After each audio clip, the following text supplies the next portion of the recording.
പിതാവിൻ്റെയും പുത്രൻ്റെയും പരിശുദ്ധാത്മാവിൻ്റെയും നാമത്തിൽ ആമേൻ. എൻ്റെ പ്രിയപ്പെട്ടവരെ, ഇന്ന് ജൂലൈ 16-ാം തീയതി വ്യാഴാഴ്ച. അമ്മേ പരിശുദ്ധ അമ്മേ, അമ്മേ പരിശുദ്ധമേ, ദൈവമാതാവേ, കൃപാസനത്തിലൂടെ ഞങ്ങൾക്കും ഞങ്ങളുടെ ദേശത്തിനും അമ്മ മധ്യസ്ഥം തേടി തന്ന എല്ലാ അനുഗ്രഹങ്ങൾക്കും കൃപകൾക്കും ഞങ്ങളിപ്പോൾ ഹൃദയം നിറഞ്ഞ നന്ദി പറയുന്നു.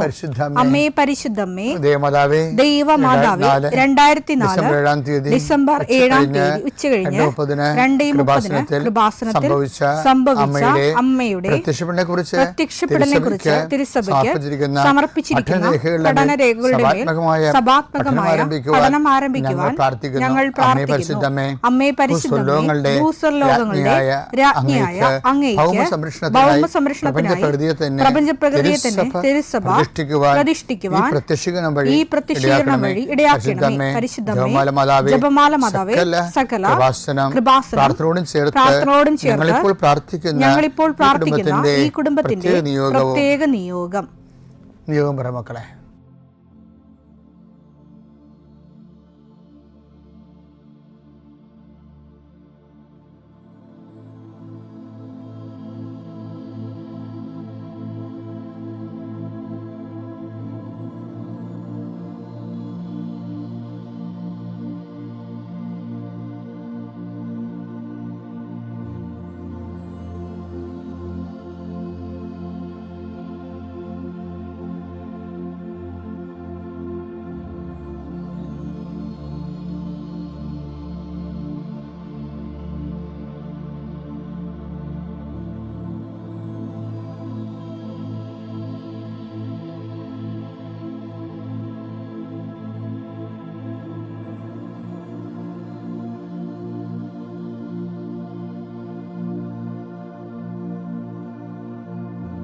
അമ്മയുടെ പ്രത്യക്ഷീകരണത്തിന്റെ ഈ അനുഗ്രഹവേളയിൽ ഞങ്ങൾക്ക് സാധിച്ചു തരുവാൻ കനിയണമേ.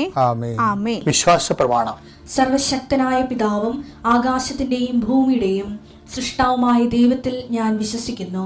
അവിടുത്തെ ഏകപുത്രനും ഞങ്ങളുടെ കർത്താവുമായ ഈശോ മിശിഹായിലും ഞാൻ വിശ്വസിക്കുന്നു.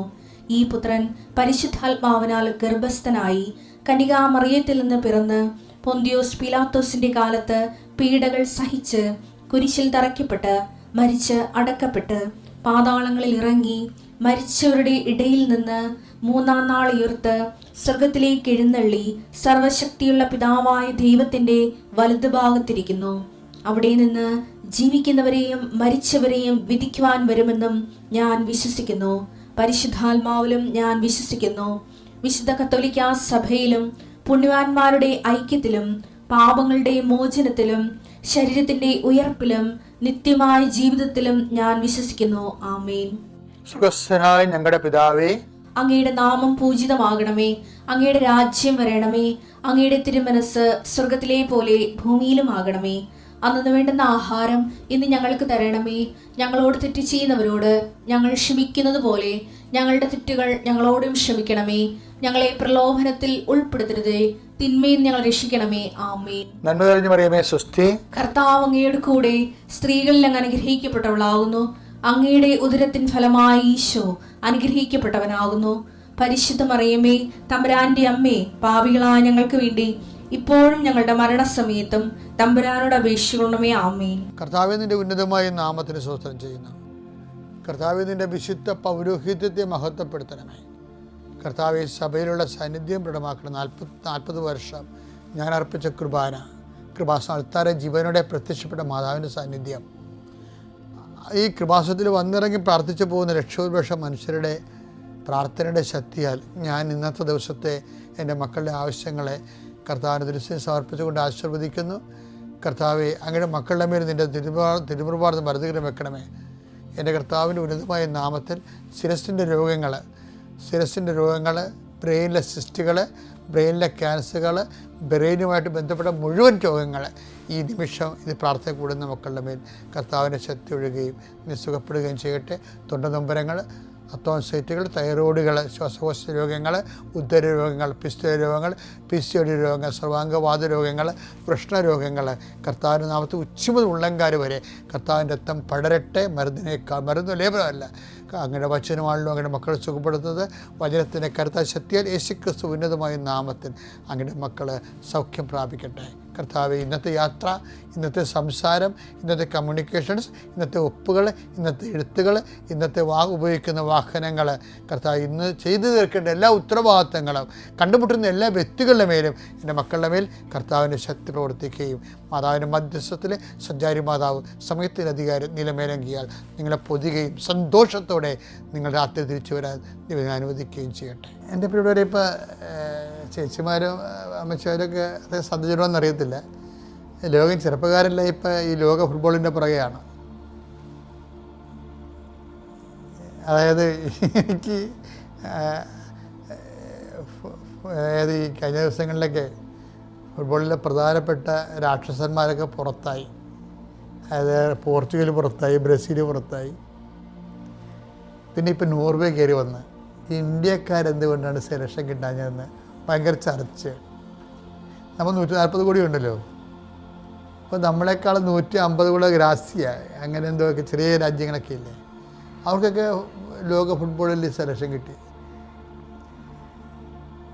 നമ്മളിന്ന് പറയുന്ന പല രാജ്യങ്ങളും 94-96 സെലക്ഷൻ്റെ കാലത്ത് ഈ ഇന്ത്യ 7ാം സ്ഥാനത്തായിരുന്നു ലോകകപ്പ്. ആ ഇന്ത്യയിൽ നിന്ന് 144 പോയിരുന്നു. അപ്പോൾ കൂടിയില്ല. കാര്യം വെച്ച് കഴിഞ്ഞാൽ എൻ്റെ പ്രശ്നം വെച്ച് കഴിഞ്ഞാൽ ഇപ്പോൾ ഉദാഹരണം ഈ ഹാർലൻഡ് തന്നെ കളിക്കാൻ ഞങ്ങൾ കണ്ടു കാണാം. അയാളുടെ ഓട്ടം കണ്ടില്ലേ. അപ്പോൾ ഇപ്പോൾ എന്താ ഒരു സ്കൂൾ ഇറങ്ങിയിട്ടുണ്ട്. എന്താ വെച്ച് കഴിഞ്ഞാൽ എന്തുകൊണ്ട് ഇന്ത്യക്കാരന് സെലക്ഷൻ കിട്ടുന്നില്ല. അപ്പോൾ അതിന് ചില സാമൂഹിക ശാസ്ത്രജ്ഞന്മാരുണ്ടല്ലോ, അവരുടെ വിലയിരുത്തലുണ്ട്. അല്ല, ഒരു വിലയിരുത്തൽ എനിക്ക് ഭയങ്കര റീസണബിളായിട്ട് തോന്നി. എന്ന് വെച്ച് കഴിഞ്ഞാൽ ഈ ബൈക്കിങ്സാണ് ഇവരൊക്കെ, ഹാർലൻഡുകാരൊക്കെ. അപ്പോൾ അവർ പണ്ട് ഒറ്റ പാമരത്തിൽ ഒറ്റ പാകെട്ടി ലോകം മുഴുവൻ ഒറ്റയ്ക്ക് കച്ചവടത്തിന് വന്ന പാർട്ടിയാണ് ഈ ബൈക്കിങ്സ് എന്ന് പറയുന്നത്, ഈ ഹാർലൻഡിൻ്റെ ആൾക്കാർ. അപ്പോൾ അവരുടെ ഭയങ്കര കാടൻ ജോലി ചെയ്ത ആൾക്കാരാണ്. അപ്പോൾ അവരുടെ DNA ഒക്കെ കാടൻ DNA ആയിരിക്കും. കാര്യം കണ്ടില്ലേ, അവനെ കണ്ടില്ലേ, ആ ഓടിപ്പോണ പോക്കിൽ പലരെയും തള്ളി താഴ്ത്തായിട്ടാണ് പോണത്. അയാൾക്ക് യാതൊരുവിധ കുറ്റബോധമോ ഒന്നുമില്ല. അത് കളിയുടെ ഭാഗമാണെന്ന് പറഞ്ഞുകൊണ്ട് പോവുകയും ഈ എന്ത് വിഷയത്തിൽ അത്രയും കണ്ടിങ്ങനെ റഫാണ് അവർ, ഈ റഫ് ആൻഡ് ടഫ് എന്ന് പറഞ്ഞ പോലെ. ഇന്ത്യക്കാരിങ്ങനെ റഫ് ആൻഡ് ടഫ് ആകത്തില്ല. മറ്റവർക്കാണെങ്കിൽ അവർ ആംഗ്ലോ സാക്സൺ വർഗ്ഗമാണ്, യൂറോപ്യൻസ്. അവരിങ്ങനെ ഒരു ആനിമലിൻ്റെ പുറകെ ഓടിച്ച് പിടിച്ച് ആണ് മാത്രമേ അവർക്ക് ഭക്ഷണം കിട്ടത്തുള്ളൂ. അവിടെ പൂർവികർ അങ്ങനെയായിരുന്നു, ആംഗ്ലോ സാക്സൺസ്. ഇങ്ങനെ ഓടിപ്പിടിക്കണം. ചിലപ്പോൾ അതുമായിട്ട് കുത്തി ചിലപ്പോൾ ചത്തുപോയെന്നും വരും. ഇത്ര നേരം ഒരു നേരം കഴിക്കാൻ വേണ്ടി ജീവൻ പണയം വെച്ചാണ് അവർ ജീവിച്ചുകൊണ്ടിരുന്നത്. അത് കാരണം അവർ ഭയങ്കര എനർജറ്റിക്കാണ്. ആ ലോകം മുഴുവൻ അവർ കീഴടക്കിയില്ലേ. അത് ഇതുകൊണ്ടാണ്. എല്ലായിടത്തും ചെല്ലുമ്പോൾ അവരുടെ രാജ്യമല്ലേ ഉണ്ടാകണത്. ഈ കപ്പലോട്ടക്കാരുടെ കാലത്ത് അവർ പിടിച്ചെടുത്താണതെല്ലാം. ഇന്ത്യക്കാരൻ അങ്ങനെ കപ്പലോടാനൊന്നും പോയില്ല. എന്നുവെച്ചാൽ നമുക്കത് നമ്മളെക്കുറിച്ച് പറയണതേ, നമ്മൾ എവിടെയെങ്കിലും സ്വസ്ഥമായി, നമ്മൾ വെജിറ്റേറിയനാണ്. അതുകൊണ്ട് എവിടെയെങ്കിലും ഇരുന്ന് പ്രാർത്ഥിക്കുക. വേണമെങ്കിൽ ആ ഇരിപ്പ് നമ്മൾ വേണമെങ്കിൽ ഒരു 10 കൊല്ലമൊക്കെ ഇരിക്കണേ കുഴപ്പമൊന്നുമില്ല. അങ്ങനെ നമ്മുടെ ഇതെല്ലോ മഹാഋഷിമാരുണ്ടായിട്ടില്ലേ. ഇന്നുകൊണ്ട് അത്ര ഋഷിമാർ ഹിമാലയങ്ങളിലെ. അപ്പോൾ നമുക്ക് എവിടെയെങ്കിലും ഇരുന്ന് ചെയ്യണ കാര്യങ്ങളാണ്. ഭക്ഷണം നമുക്ക് പാല് കിട്ടിയാൽ മതി, അല്ലെങ്കിൽ കുറച്ച് പഴം കിട്ടിയാൽ മതി. അതിന് വേട്ടയാടി പിടിക്കലൊന്നുമില്ല. സസ്യബുക്കുകളാണ് പൊതുവേ ഇന്ത്യക്കാർ. അതിങ്ങനെ ഒരു 2-3 ലക്ഷം കൊല്ലം ഈ DNA, ഈ ജീൻസ് ഇങ്ങനെ കൈമാറുമ്പോൾ നമ്മൾ ഇരിപ്പുകാരാകും. പക്ഷേ ഇരിക്കണ പരിപാടിക്ക് നമ്മൾ അതേ ഓടാത്ത കാര്യങ്ങളിൽ ഇപ്പം ചെസ്സൊക്കെ ലോകത്തിൽ 1ാം സ്ഥാനമാണ് നമുക്ക് ചെസ്സിന്. എന്താ, ഇരുന്നാൽ മതിയല്ല. ഫുട്ബോളിൽ 90 മിനിറ്റ് ഓടണ്ടേ അങ്ങോട്ടും ഇങ്ങോട്ടും, എപ്പോഴും ഓട്ടത്തിലല്ലേ. എന്ത് ഓടം എന്ത് മറിച്ചത് നമുക്ക് അറിയാൻ പറ്റത്തില്ല. അപ്പം അതുപോലെ തന്നെയായിരിക്കും. പക്ഷേ ഇത് ഇങ്ങനെ ഒരു DNA, അല്ല ഡോർമൻ DNA, അതായത് സ്റ്റാറ്റിക് ആയിട്ടുള്ള എവിടെയെങ്കിലും ഇരുന്ന് ചെയ്യണ ജോലി. ക്രിക്കറ്റിലും നമുക്ക് സ്റ്റമ്പിൻ്റെ അടുത്ത് നിന്ന് ഇടക്കൊന്ന് അടിച്ചാൽ മതിയല്ല. ഒരു സിക്സൊക്കെ അടിക്കണ കുഴപ്പമൊന്നുമില്ലല്ലോ. അപ്പോൾ ക്രിക്കറ്റിൽ നമുക്ക് നല്ല സമ്മാനം കിട്ടിയിട്ടുണ്ട്. നമ്മളത്ര മോശക്കാരൊന്നും അല്ലേ. നമ്മുടെ DNA ഇങ്ങനെ എവിടെയെങ്കിലും ഇരിക്കുന്ന DNA ആണെന്നുണ്ട്. എന്താ ഞാനിപ്പോൾ ഇത് പറയാൻ കാര്യം, ഞാൻ നിങ്ങളെ ലോകകപ്പ് പഠിപ്പിക്കാൻ വന്നതല്ല. പക്ഷേ എന്താ പ്രശ്നം വെച്ച് കഴിഞ്ഞാൽ പ്രാർത്ഥനാ ജീവിതത്തെ ഇത് ബാധിക്കുന്നുണ്ട് ശരിക്കും, പ്രത്യേകിച്ച് ഉടമ്പടി ജീവിതത്തെ. എന്താ പ്രശ്നം വെച്ചാൽ ഉടമ്പടി ഈശോ ഈ പുതിയ നിയമത്തിൻ്റെ ആധ്യാത്മികത ഉദ്ഘാടനം ചെയ്തപ്പോൾ ഈശോ പറഞ്ഞ് ഈ പഴയ മെഷർ കൊണ്ട് നടക്കത്തില്ല കേട്ടോ, പുതിയ വീഞ്ഞാണിത്, ഇത് പഴയ തോൽക്കുടത്തിൽ കൊണ്ടുപോയി വെക്കരുത്. മറ്റേത് അതാണ് വായിച്ചത്. ലൂക്ക 5:37-38. ലൂക്ക 5:37-38. ആരും പുതിയ വീഞ്ഞ് പഴയ തോൽക്കുടങ്ങളിൽ ഒഴിച്ചു വെക്കാറില്ല. അങ്ങനെ ചെയ്താൽ പുതിയ വീഞ്ഞ് പഴയ തോൽക്കുടങ്ങൾ ഭേദിച്ച് ഒഴുകിപ്പോവുകയും തോൽക്കുടങ്ങൾ നശിക്കുകയും ചെയ്യും. പുതിയ വീഞ്ഞ് പുതിയ തോൽക്കുടങ്ങളിലാണ് ഒഴിച്ചു വെക്കേണ്ടത്. അപ്പം ഉടമ്പടി ഒരു പുതിയ വീഞ്ഞാണ്. അത് എവിടെയെങ്കിലും ഇരുന്നുകൊണ്ട് ഇപ്പം ചില ആൾക്കാരൊക്കെ ഇല്ലേ പ്രത്യക്ഷ പ്രാർത്ഥന ഞങ്ങൾ 33 പ്രാവശ്യം ചെല്ലിയെന്ന് പറയുമ്പോൾ ഈ പഴയ തോൽക്കുടമാണ്. ഇവിടെ നിന്ന് പറഞ്ഞിട്ടില്ലേ, എവിടെയെങ്കിലും ചടച്ചു കുത്തി ഇരുന്ന് ആ ഉടമ്പടി വർക്ക് ചെയ്യത്തില്ല. ഇത് പുതിയ വീഞ്ഞാണ്, പുതിയ തോൽക്കുടങ്ങളിൽ തന്നെ വെക്കണം. ഇത് ഇറങ്ങി പ്രവർത്തിക്കുകയാണ് ചെയ്യണം. നമ്മൾ കാരുണ്യ പ്രവർത്തികൾ അങ്ങനെയാണ്. നിങ്ങൾ എന്നെ സന്ദർശിച്ചു എന്നല്ലേ പറഞ്ഞു. ഞാൻ കാരാഗൃഹവാസിയായിരുന്നു, എന്നെ സന്ദർശിച്ചു. അപ്പം ആരാണ്? കർത്താവ് നമ്മളെ സന്ദർശിക്കാൻ വന്നതല്ല, ദൈവത്തെ നമ്മൾ സന്ദർശിക്കുകയാണ് ചെയ്യണത്. റീച്ച് ഔട്ട് ചെയ്യണം. അപ്പോൾ റീച്ച് ഔട്ട് ചെയ്യാണ്, അല്ലാതെ വീടിനകത്ത് കുത്തിയിരിക്കുകയല്ല. അപ്പോൾ ഉടമ്പടിയിൽ വരുന്ന ഏറ്റവും വലിയ സാക്ഷ്യങ്ങളുടെ കാരണം ഇതിൻ്റെ പുതിയ വീഞ്ഞ് അത് എടുത്ത ആൾക്കാർ, പ്രത്യേകിച്ച് ചെറുപ്പക്കാരുടെ സാക്ഷ്യങ്ങളല്ല, ഇടി മുഴക്കമുള്ള സാക്ഷ്യങ്ങൾ. എന്താണ്? അവർ പുതിയ വീഞ്ഞ് പുതിയ തോൽക്കുടങ്ങൾ തന്നെ വെച്ചിരിക്കുന്നത്. അത് ഇടിവിട്ട് പോലെ ഇറങ്ങി പ്രവർത്തിക്കും. കഴിഞ്ഞ ദിവസങ്ങളിലൊക്കെ ഞാൻ പറഞ്ഞ സാക്ഷ്യങ്ങളെല്ലാം അങ്ങനെയല്ലേ. ഓരോരുത്തരും ഇങ്ങനെ ഇറങ്ങി കർത്താവിൻ്റെ സുവിശേഷം വിശ്വാസം കൈമാറുന്ന പുതിയ വീഞ്ഞ് പുതിയ തോൽക്കുടങ്ങളിൽ എല്ലാവരും വെക്കാനും അതുകൊണ്ട് പുതിയ ഫലങ്ങൾ ഉണ്ടാക്കാനും ദൈവം നിങ്ങളെ സഹായിക്കട്ടെ.